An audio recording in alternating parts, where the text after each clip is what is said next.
من لە زەریای نەهامەتی ڕەنج و کارە پەلە قاژەی ڕزگار بوون و نەخنکانمە تۆش پێم دەڵێی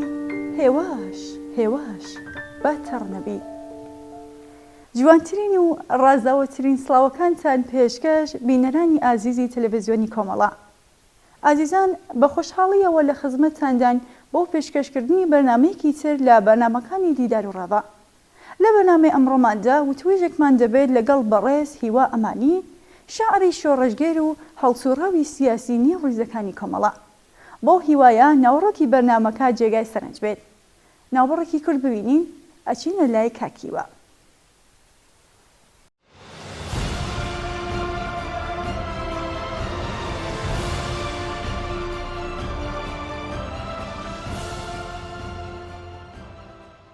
کاکیوە سڵاوت لێبێت، زۆر سوپاس بۆ بەشداری لەم بەرنامەیە. سڵاو لە ئێوەش هاوڕە چاوان، خۆمە بەختەوەر دەزانم کە لە ڕێی بەرنامە ئێوەوە لەگەڵ بینەران و بیسەرانی تەلەڤیزیۆنی کۆمەڵە لە پەیوەندیدام. بەختەوەرم. زۆر سپاس. کاکیوە گیان با بڕۆینە سەر پرسیارەکانمان. لەوێوە دەست پێکەین کورتەی لە ژیانتان بۆمان باس بکەن. هیوا ئەمانی کییە؟ بفەرموون لەکەیەوە لە بواری نووسین و ئەدەبیاتدا چالاکن. ئەمن هەروەک خۆتان کوتان ناوم هیوا ئەمانیە. لەدایکبووی ساڵی 1368 هەتاویم لە شاری بۆکان لە ڕۆژهەڵاتی کوردستان. لە کۆشی بنەماڵەیەکی شۆڕژێر و هونەرمەندەوە هاتوومەتە دنیا. لەگەڵ هونەر و ئەدەبیات هەر لەو سەردەمەوە ئاشنا بووم کە لە کوردستانی ڕۆژهەڵات و لە شاری بۆکان ژیاوین. من باوکم هەم شاعیر بوو، هەم کاری وەرگێڕانی دەکرد و هەر بەهۆی نووسراوەکان و شێعرەکانی باوکمەوە بوو کە هەم من هەم باقی خوشکبرایانم لەگەڵ زمانی کوردی و لەگەڵ ئەدەبیاتی کوردی ئاشنا بووین. دواتر بە بۆنەی ئەوەی کە باوکم ئەندامی ڕێخستنەکانی هێنیەکانی کۆمەڵە بوو لە شاری بۆکان، ئاوارەی ئاودیوی کوردستانی عێراق بووین، باشووری کوردستان، و لە زەرجۆز نیستەجێ بووین. ئێمە ئەو ڕابردوو بووە دەجێرمەوە بۆی کە بە نوعێک بزانرێ ئەمن چۆن بوومەتە ئەو هیوا ئەمانی ئێستا. بەشێکی زۆری ئەو کارە هونەریانەی کە کردومە پەیوەندی هەیە بەو ڕابردوویەوە و ئێستا تقریبا نزیک بە چەند ساڵێک دەبێت، نزیک بە 10 ساڵێک دەبێت کە لە هەندەران و لە وڵاتی هۆڵند دەژیم. هاوڕە هیوا، جەنابتان زیاتر لە بواری شەعر نووسیندا چالاکن. هەست دەکەن لە سەرەتاوە لەژێر کاریگەری کامێک لە شاعرانی کورد یان فارسدا بوون و کاریگەریەکە بە چ شێوەیەک بووە؟ بەڵێ، ئەمن ئەو کاتێکە لە زەرجۆز نیشتەجێ بووین و پێشتری شەروەکت باسم کرد، بەهۆی ئەو کاری هونەریانی باوکمەوە لەگەڵ شعر و ئەدەبیاتی کوردی و هەم فارسیش ئاشنا بووین، زیاتر کوردی. دواتر لە زەرجۆز لەگەڵ چوونمان بۆ خوێندنگاکانی باشووری کوردستان، مەودای زمانی کوردیمان بەرفراوانتر بوو، ئاستی بیرکردنەوەمان بەرامبەر بە زمانی کوردی بەرفراوانتر بوو و توانیمان باشتر زمانی کوردی دەرک بکەین. و من لەوێ لەگەڵ زۆرێک لە شاعرانی کورد ئاشنا بووم کە پێشتر بەرهەمەکانیانم دەکرێت لە کوردستانی خۆمان، لە کوردستانی ڕۆژهەڵات نەدیبێ. لەوانە ڕەحیمی لوقمانی، لەوانە بەرهەمەکانی باوکم، بەرهەمی زۆرێک لە شاعرانی ترکە لە کوردستانی باشوور نیشتەجێ بوون، لەوانە شێرکۆ بێکەس. ئەمن بەڕاستی کاریگەری ئەو شاعرانم زۆر بەسەرەوە بوو و هەرەوانە بوونە هۆکار بۆ ئەوەی کە ئەدەبیات لە نێو مندا بنۆ ئەگەشە بکە، من بەرەو ئەدەبیات پاڵ پێوەنێ و جگە لە شێعرکاری وەرگێڕانیش بکەم. ئەمن ئەو کاتێک کە لە سلێمانی ژیام لە گۆڤار و لە بڵاوکراوەکانی کۆمەڵەدا هاوکاری ئەو بڵاوکرا و گۆڤارانم دەکرد، کاری وەرگێڕانم دەکرد و هەروەها شعرەکانی خۆشم بۆ هەندێک لە لاپەڕەکانی کە چالاک بوون لە باشووری کوردستان بۆوان دەنارد و بڵاو دەبوونەوە. بە دواتر کە بنەوەیەک لەگەڵ شعری کورد ئاشنا بووم، ڕوون کردە خەیام، ڕوون کردە چوارینەکانی خەیام وەرگێڕراوی مامۆستا هەژار، و ئەوە زیاتر بەرەو ئەو لایی بردم کە خۆم لە نێو شعری کورددا بدۆزمەوە، و شعرەکانی بابەتاری هەمەدانیم هەم بە فارسی و هەم وەرگێڕراوی ناسری حسامی دەخوێندەوە، و ئەوانە بوونە هۆکار بوو ئەوەی کە ئەمن زیاتر خولیای شعری کورد تێمدا گەشە بکات، و پێم وابێت لەو دنیاەدا دەتوانم بژیم، بەرهەم خوڵقێنم، و خاوەنی ئایدیایەکیش بووم کە سەر بە ئەدەبیاتی کرێکاری بوو. پێم وابوو دەکرێت ئەم لەو دنیاەدا ئەو ئایدیایم گەشە پێ بدەم، و زمان حاڵی بەشێک لە چینێک بم کە خەباتی بۆ دەکەم. بۆیە دەتوانم بڵێم کەسانی وەکو شێرکۆ بێکەس، ڕەحیمی لوقمانی، باوکم سعیدی ئەمانی، شاملو، ئەوانە کارگەریان زۆر بەسەرنەوە بوو. باکەوە بەڕێستان هەر وەکو ئاماژەشتان کردە، هەم بە زمانی کوردی و هەم بە زمانی فارسی شعرتان نووسیوە. سەرچاوی بڵاوکردنەوەی بەرهەمەکانتان کوێ بووە؟ تا ئێستا چیتان کردووە؟ واتە چۆن دەنگتان بە مخاتەبیان بەردەنگەیشتووە؟ بەڵێ، ئەم سەردەمە زۆر جیاوازترە لە سەردەمێک کە شاعران تێیدا چالاک بوون. سەردەمی تەکنۆلۆژیایە، سەردەمێکە کە تێیدا هەموو کەس دەستگایەکی لە گیرفانیدا کە هەر کات پێی خۆش بێت دەتوانێت ئاگای لە چوارگۆشەی تەواوی دنیا بێت. بۆیە ئەمن کە لەم سەردەمەدا دەژیم، بۆ بڵاوکردنەوەی بەرهەمەکانم ڕەنگە زۆر ئاستەنگم لە بەردەمدا نەبێت. ئەمن کاتێکە لە 2018ەوە ڕوون کردە شعری کورد، لاپەڕێکی ئینستاگرامیم بۆ شعرەکانم دروست کرد و شعرەکانم لێدا بڵاو کردەوە. یعنی یەکێک لە ڕێگاکانی بڵاوکردنەوە شعرەکانم بریتی بوو لە ئینستاگرام و هەروەها فەیسبووکیش. بەڵام بەر لەو ئەمن لە ڕۆژنامە و لە گۆڤارەکانی باشووری کوردستان هەم وەرگێڕراوەکانم و هەمیش شعرەکانم بڵاو دەکردەوە لە ڕاگەیاندنەکانی کۆمەڵە لەوانە پێشڕە و پێشەنگ، سایتی پەیام و سایتی کۆمەڵە شەروەها چالاک بووم، هاوکاریم دەکردن. بۆیە مەودای کاری من بۆ بڵاوکردنەوەی بەرهەمەکانم بە نسبەت کەسانێک کە پێشتر لە من 20 ساڵ یا 30 ساڵ بەر لەوە کە بەردەوامیان دەکرا لە حاڵەتی نامیلکە و کتێبدا چاپکرابە، بۆ من زۆر ئاسانترە ئێستا ئەو حاڵەتە. و بۆیە من هەوڵ دەدەم لە دنیای دیجیتالدا زیاتر بەرهەمەکانم بە خوێنەران و بۆ کەسانی کە خوێنەری منن بگەێنم. بەڵێ کاکیوە، یەک داواکاریم هەبوو، ئەگەر بۆتان نەکرێت لە بەرهەمە شارەکانتی خۆتان بۆمان دیکلەمە بکەن. باشە، بەسەر چاوە. ئەمن چەند کورتە شعرێکم بۆ ئێوە ئامادە کردووە، لێرە پێشکەشتانی دەکەم. سەمای دەویست، سەمای لەگەڵ مەرگێک دەویست کە ئاوس پێ بەڕووناکی.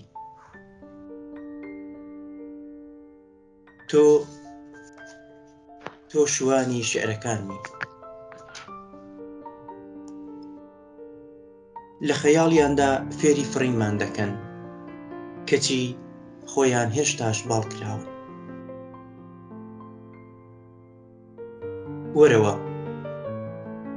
وەرە و لە ناو سپی و ڕەشدا ئێمە سوور بین. ماڵئاواییت کرد بەڵام نەما ماڵێک تا ئاوا بێ. لە ئاوڕی تۆیە من ئاوارم و ئاوارم. ئەتۆ نەدی هەنیسکی پێکەنینی من.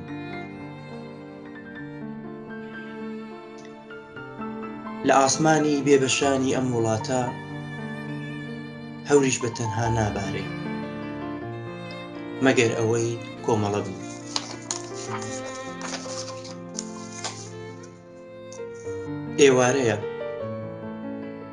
ئێوارەیە بەڵام دڵ یادی بەیانی تۆ دەکا. لە ناخمدا نەمامی دەردێکت چاند کە ئێستا بەس بە تەنها خۆم لە سێبەری دادەنیشم. کۆتا شێعر. پێنج پەنجەی وەکو کەمتیار نەخشێک دەنێن بەڕووتەوە کە لە گلێنەی چاوەکانت بۆ تەسبیحی پیاوەتیان مرواری فرمێسک دەچنەوە. پێشکەشتان. زۆر سپاس بۆیەوە، زۆر سپاس بۆ دەنگە زەڵاتان. هاوڕێ هێوا بە بڕۆینەوە سەر پرسیارەکانمان. ئێوە پێتان وایە شاعران و هونەرمەندان دەتوانن چ ڕۆڵێکیان هەبێت لە کۆمەڵگەدا؟ ئێمە ئەگەر بە شێوەیەکی گشتی چاو لە شاعران بکەین، هەر کەس کە کاتێک شعر دەنووسێت یا کاتێک دەچێتە دنیای ئەدەبیاتەوە مەبەستێکی دیاریکرا و پەیڕەو دەکات، مەبەستێکی دیاریکراوی هەیەوە بۆ ئەو مەبەستە هەنگاو دەنێت و کاری بۆ دەکات. ئەمن بە دلیلی بە هۆکاری ئەوەی کە خۆم لە چوارچێوەی یا لە خانەی ئەدەبیاتێکدا دەبینم کە سەر بە ئەدەبیاتی کرێکاریە، ڕوانینی من بۆ ئەو بەرپرسیارەتەیە کە دەیخەمە سەر ئەستۆی کەسانێک کە خۆیان بە شاعر یا بە هونەرمەند دەزانن تۆزێک جیاوازترە لە کەسانێک کە شعر یا هونەر تەنیا لە هونەردا دەبینن یا هونەر بۆ هونەر دەبینن. بۆیە من پێم وایە کەسانێک کە هونەرمەندن ڕساڵت یان مەسئولیەتی ئەوەیان پێسپێردراوە کە دەرد و ژان و خەم و ئەو کارە ساتەی کە بەسەر کۆمەڵگاوە بەسەر ئینسانەکان و مرۆڤەکانی و کۆمەڵگایەدا دێ نیشانی بدەن. و ئەم مەسئولیەتە لە هەروە کە پێشتریش کوتم لەو مەبەستەوە سەرچاوە دەگرێت. ئێمە لە فارسیدا قەولێکەیە پێی کە بە کاتێک باسی هونەر دەکات باسی ناوەڕۆک و فۆرمی ئەدەبیاتەکە دەکا کە باز لەوە دەکا کە ناوەڕۆکە کە فەرمان بە شکلی یا محتەوای دەقە ئەدەبیەکە دەدا. بە چ معنە؟ بۆ معنایی کە کاتێک ئێمە باس لە ئامانجێکی دیاریکراو دەکەین کە بۆ خۆمانمان دیاری کردەوە، بۆ نمونە ئێمە باس لە ڕزگاری ژنان دەکەین. ڕزگاری ژنان چۆن دەتوانین ئێمە ژنان ڕزگار بکەین یان چۆن ژن دەکرێت ڕزگار ببێت. ئەمن وەکو شاعرێک کاتێک کە ژن لە دەقا شعرەکانمدا ڕنگ دەداتەوە مەبەستەکەم ڕزگاربوونیەتی لەو ستەمەی کە ڕۆژانە دەیبینی و بەسەریدا دەسەپێ، کەواتە دەبێت دەنگی ئەو ژنە بن بەهۆی ئەوەی کە ئایدیایەکی تایبەتیش لە پشت منەوە بوونی هەیە، کەواتە ڕێگاکەش دیاری دەکا، ڕێگاکەش دیاری دەکا بەو ژنە دەڵێ کە تەنیا ڕێگەی ڕزگاربوونت هەستانە سەرپێتە ژیربوون تا بەگشتداچوونەوەی دابوونەریتی کۆن و کۆنەپەرستانەیە، خۆتەیارکردنە بە زانستی سەردەمە و هەروەها چوونە پاڵ چینی کرێکار کە بۆ خۆشت بەشێکی لەو چینە و دەست لە ناو دەست لەگەڵ ئەو چینە دەتوانی بەو ئازادیە بگەی کە شیاوی مرۆڤە. یان کاتێک کە باسی منداڵانی سەر شەقام دەکەم یا کاتێک کە باسی کرێکار دەکەم، کاتێک کرێکارێک لە شرکەتی نەوت لەو گەرمایەدا خەریکی کاری 12 ساعات و 13 ساعتی ڕۆژانەیە بۆ پەیداکردنی بژی و ژیانێ بۆی کە منداڵەکەی و هاوسەری ماڵەکەی بژی و ژیانیان هەبێ، بەڵام بۆ ئەوەی بۆ داواکردنی بەشێک لە حەق دەستەکەی دەخرێتە زیندان، ئازار دەدرێ، ئەشکەنجە دەدرێ. من دەبێت دەنگی ئەوانە بم، بەرپرسم لە دەنگی ئەوان. وەختێک هیچ میدیایەک نییە دەنگی ئەو کەسانە بگەێنێ بە گوێی خەڵکی وڵاتەکەم وەختێک وەختێک میدیا لە دەست چینی دەسەڵاتداردایەوە دەنگی ئەوان کەپ دەکا کەواتە لێرە بەرپرسیارەتی من زیاد دەبێت یا من بەرپرسیارەتیم دەکەوێتە ئەستۆ کەسانێکن جۆم لێ دەگرن کەسانێکن پێیان وایە دەتوانم دەردەکان ئازارەکان بە شێوەی وشە دەربڕم کەواتە دەبێ بەپێی ئەو ئایدیا و بەپێی ئەو ئەرکەی کە لەسەر شانما هەوڵ بدەم کرێکاران لە شعرەکانمدا ڕنگ بدەنەوە هەوڵ بدەم ئازارەکانیان بڵێم ببم بە ئاوێنەی باڵانوێن بۆ تەواوی و ئازارانی کە ئەوان هەیەە و هەروەها ڕێگانیشاندەریش بم یعنی یەکێک لە سەرەکی ترین ئەرکەکان ئەوەیە کە ڕێنیشاندەر بین و ئاگایی یا وشیاری بەرینەوە نێو کۆمەڵگا بە کۆمەلگا بڵین کە ئازار و چەساندنەوە چیرۆکێک نییە کە ئەبدی بێت یان یاسایەک بۆ ئەبەت دەبێت بەسەر ئێمەدا پسە پێوە ئێمە بۆ بەردەوام شکری ئەو وەزعیەتە بکەین و بڵین هیچمان لە دەست نایە نا ئەرکی ئێمە وەکو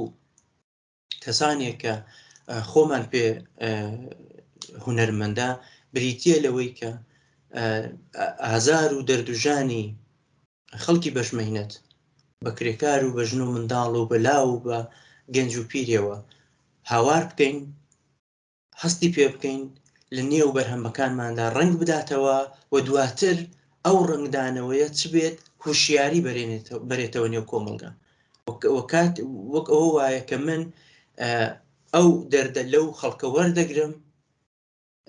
لێکدانەوەی بۆ دەکەم شی دەکەمەوە بە شێوەیەکی زۆر جوان دەینوسماوە و دووبارە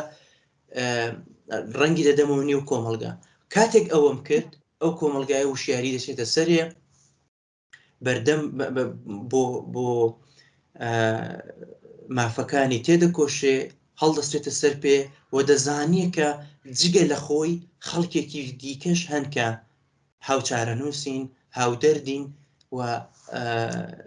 هەست بە تەنیایی ناکەوە ئەوە هێز دەدا بەو کەسانەوە بەو تاکانەوە بەو کۆمەڵگایە من پێم وایە ئەو هەست بەرپرسیارەتیە بەڕاستی بەڵێ کاکی وە شعری شۆڕژگەر و خاوەن هەڵوێز بەڕێز ئەحمەد بازگەر سەبارەت بە شعرەکانی بەڕێستان کۆمنتی داوە با لێرەدا بینەر و بیسەری وتەکانی کە ئەحمەدی بازگەر بی سڵاوتان لێبێ پێم سپێرداوە کە لە چەند دقەیەکدا بۆ چوون و لێکدانەوەی خۆم لەسەر شعرەکانی شاعری لاو کاگە هیوای ئەمانی دەرببڕم لە وەختێکی ئاوا کەمدا من دەزانم بەتایبەت بۆ هیوە ناحەقیەکە کە ئەمن بتوانم لە 5 دقەدا یان لە 5-6 دقەدا قسەکانی خۆم لەسەر شعرەکانی بکەم بەڵام دەزم بە احترام بۆ وەختش کە بۆم دانراوە سای دەکەم یان هەوڵ دەدەم کە بە کورتیەوەی کە بە نەزەرم دەگا بێڵم بەنێو پرۆفایلی هیوادا چوومە نێو دنیای شارەکانیەوە ماوەیەکی زۆر لەگەڵیان ژیام خوێندمنەوە هیوە لەو شاعرە لاوانەیە کە زۆرتری شعرەکانیان تقریبان هەمووی ئەوانەی کە من دی و من شعرێکە کە وەختی خۆی لە لاوی مندا لە ئەدەبیاتی ئێراندا ئەو وەخت پێیان دەگوت شعری ژاپۆنی یان هایکۆ ئەم شعرێک هاتە نێو ئەدەبیاتی فارسیەوە و دوایش بۆ نێو ئەدەبیاتی کوردی لە ڕچەکەی سەرەتایی خۆی تۆزێک دوور کەوتەوە لە شعرە ژاپۆنیەکاندا مەنزومایەک قاعیدە دیاری کراوە بۆی کە ئەو شعرە دەبێت چۆن بێ چەند میسرا بێ هەر میسرایی چەند بڕگە بێ ڕابطەیان لەگەڵ یەکتر چۆن بێ بەڵام لە ئەدەبیاتی فارسیدا بڕێک گۆڕدرا و لە کوردیدا بە تایبەتیدی ئەوەی ئەمن لە بیرم بێت ڕەنگە شاعریەکەش زۆر بن کە شعری هایکۆ یان نەوەی ژاپۆنی بڵن بەڵام هەردووبارە سەر دەورانی لاوی مندا کامران موکری لە باشترین شاعرەکانی گوتنی ئەم نەوە شعرانە بوو ئەو وەخت کەمتر لەسەر هەر وەختم ڕچە و بنەمای شارە ژاپۆنیەکان بوو زۆر لەسەر کورتبوونی شارەکان زۆرتر تەمەرکۆز دەکرا یعنی شاری کورد کە لە کوردستانی باشوور دواتر نێوچیکەیان بۆ دیەوە نێوان نبوو پۆستەرە شار کە من نازانم ئەو نێوە لە کوێوە هاتووە چێوەڵ جار بەکاری بردووە بۆن پێڵان پۆستەرە شار شارەکانی هیوا بەرحاڵ شەری هایکۆ و شاری ژاپۆنی و کورتن بە فارسیش و بە کوردیش شار دەڵێت من لە نێو شارەکانی دەسەندانم هەڵبژاردووە کە پێم وایە باش لە موافقترینەکانی شارەکانی ئەوان دەخوێنمەوە چەندانەیەکیان کە پێم وایە لەوەدا زۆر سەرکەوتوو بووە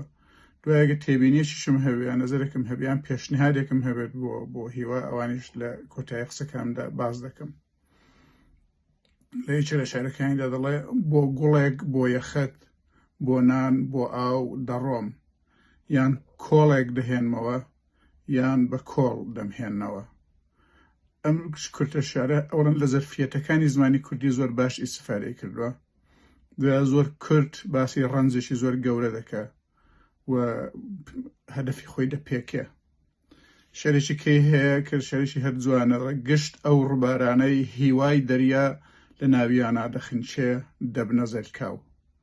ئەمە لەسەر هیوە شارێکی زۆر زۆر جوان و کورت و پوخت و لە خاڵی خۆی دەدا ئەم شارە کورتانە لە ئەساسدا وەک بریسکەیەک وابن کە لە شەوێکی تاریکدا دەدرەوشێن هەڵدەبن و دەکەونە ئارز دوایە ون دەبن ئەو شعرانە زۆر موفقن کە دوای ونبوونیشان هەر بمێننەوە ئەنی وەختێک دەڕۆن هەر مابنەوە و لە زەینیش بینەریان خوێنەردایان و کەسێکی جوێ بووە جێگا بکەنەوە شارێکی ئاوا ئەو جێگا دەکاتەوە شارێکی کە هێڵە گشت ڕۆژێ ئێمە هیواکانمان دەخنچێنن ئێمە گۆڕی بە کۆمەڵی گەڕۆچین ئەمە شارێکی زۆر جوانە ئەگەر من پێشنیارێکم هەبارە سەرەوە شارە ئێمەکەی ئەوەڵم لا دەبرد هەردڵم گشت ڕۆژێ هیواکانمان دەخنچێنن ئێمە گۆڕی بە کۆمەڵی گەڕۆچین زۆر تەسویرێکی جوانە لە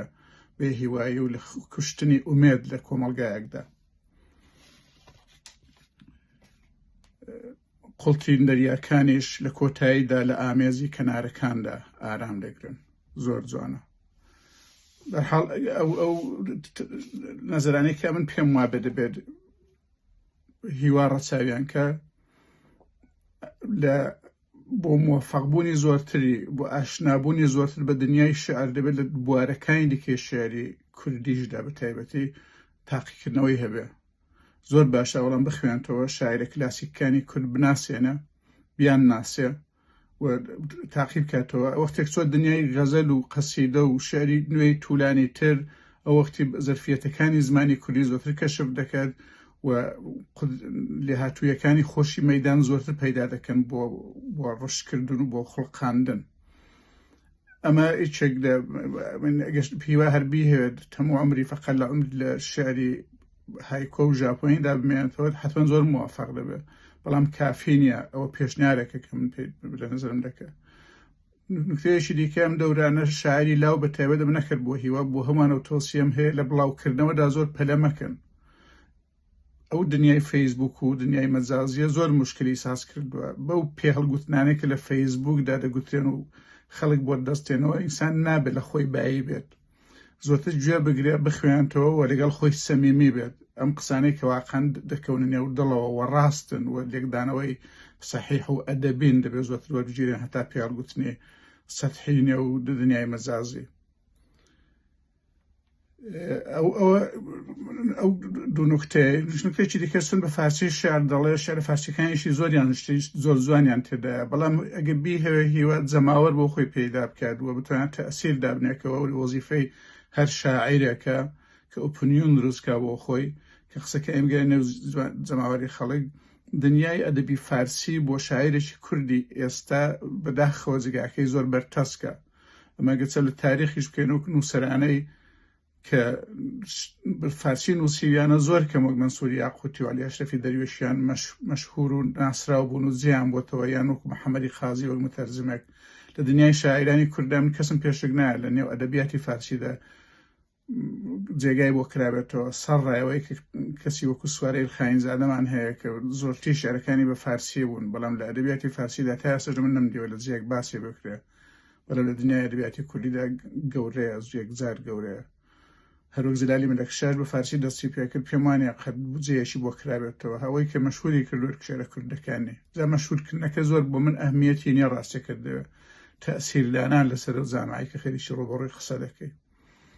حاڵ وەختەکە خەریکە توولانی دەبێتەوە من هیوای سەرکەوتن بۆ هیوا دەخوازم دەتوانم موفق بێت زمانی کوردی باش دەزانێت زمانی فارسیش بۆ حدێکە عمری هەیە و کەم لە نێو ئێراندا ژیاوە هەر زۆر باش دەزانێت قودرەتی تەسویر سازی و کایەکردن بە زمان و بە وشەی زۆرە بەڵام دەبێت کار بکە کاری زۆرتر بکات بە هیوای موفق بوون و سەرکەوتنی و سپاس بۆ ئێوەش کە و لەو بەرنامەدا ئەو کلێنتان کردوەوە بۆ من کە ئەم قسانە لەسەر شارەکانی هیوا بکەم ڕۆژێکی خۆشتان هەبێ بژین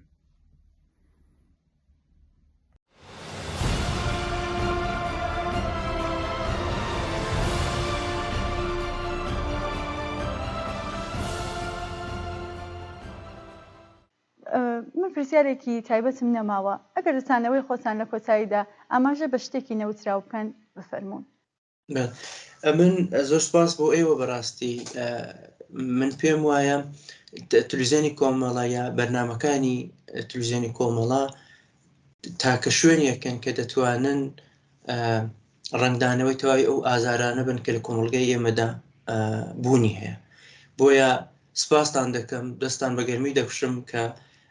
بوونەتە بڵنگۆ بۆ تەواوی ئەو ئازارانە و هەروەها ئەوەی کە وشیاری لە نێو کۆمەڵگای ئێمە خۆماندا بڵاو دەکەنەوە و بوونەتە مەشعەل. سپاسان دەکەم. سپاس بۆ بەشداریتان. سپاس بۆ ئێوەش. بەڵێ ئازیزان و بینەرانی خۆشەویست بەم شێوەیە هاتینە کۆتایی بەرنامەی ئەمڕۆژمان. پێش لە کۆتایی بەرنامەکەش دیکلەمەی دوو شعری کاکیوە بە دەنگی هاوڕێیانی خۆشەویست تەرزە و سۆما دەبینین. تا دیدارێکی تر و بەرنامەیەکی تر هەر بژین بە شادی.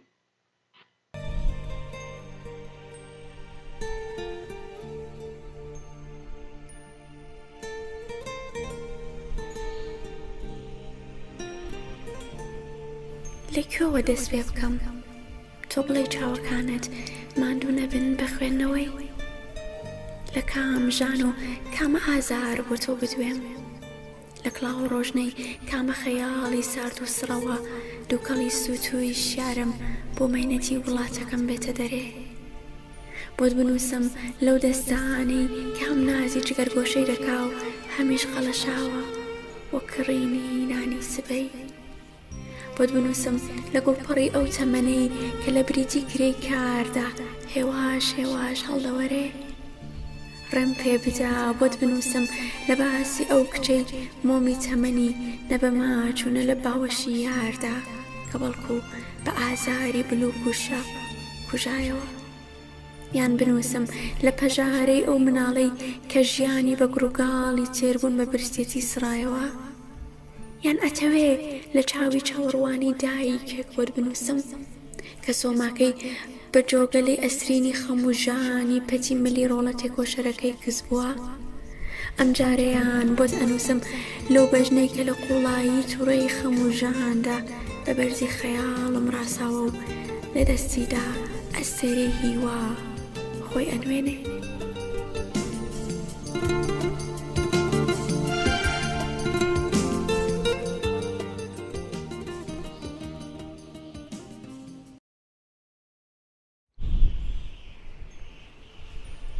ئەو پردە تاکەی ناڕوخێ چاوەکانم خۆی بەدەستکی دەرگاکەوە هەڵواسی بوو نەمدەزانی دەبێت چی بکەم هەرچی هەبوو لە خەیاڵ و خەون و هیوا لەبەر چاوم دەهاتن و وەکو فیلمێک تێپەڕدەبوون لێوەکانم وشک ببوون جار و بارە زمانێکم لێ دەخشاندن تاکو بۆ کۆتاجاریش بێ سوور و ئاڵبن ورتەورت و دەنگی و دیودیوارەکە زیاتر ئازاریان دەدام و ترسێکی وەکو بروسکە بەبەر لەشیاندا دەکردم دەمزانی دێن هاکو ئێستا یا تۆزێکی تر دێن و ئەو لە کەڕەشە بە سووری خوێن دەسڕنەوە نەمدەزانی بۆ کێ بگریم بۆ خۆم بگریم یان بۆ دایکم یان بۆ خوشکە بچکۆلەکەم زۆرە ترسم ئەویش دوا ڕۆژ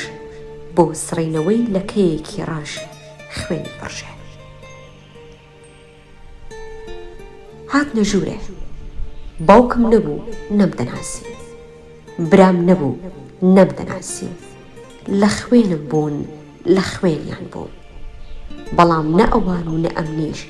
یەکدیمان نەدەناسیەوە. بۆ بڕینی سەری من و بۆ یارمەتی یەکدی هاتبوون، بەڵام هیچ کەس نەهاتبوو تاکو مردن یاکو کوشتن لەگەڵ مندا هەڵبگرێ و یارمەتیمدا. بەسەر خۆم بوو، دەبوو بگریم دەبوو نەگریم، دەبوو ترس و پێکەنینم، دەبوو خەون و گشت هەمەنم لەسەر شانم هەڵبگرم و بۆ هەمیشە بەتەنیا بم. نەگریانێک لە چاوانمدا دەباری و نەهاوارێک لە زمانم هەڵدەوەری، چون دەمزانی بۆ هەمیشە بڕیار وایە هەڵبفڕم و نەیەمەوە. ڕایان کێشام دەستیان گرتم، پێیەکانمیان بە یەکدیەوە دەبەستەوە، چەقۆیەکی کۆنی کولیان لەگەڵ خۆیاندا هێنابوو، دەیان هەویست بەو چەقۆیە گردنی بەرز و زەردی من بەوەڕنەوە. هەر جارێک کە چەقۆکەیان لە گردنمدا تون دەکرد زولفا دەهاتە بەرچاوم، لە بەردەمما دادەنیشت و بە هاوار لێمی دەپرسی ئەو پردە تاکەی ناڕوخێ، تاکەی ئەو پردە ناڕوخێ.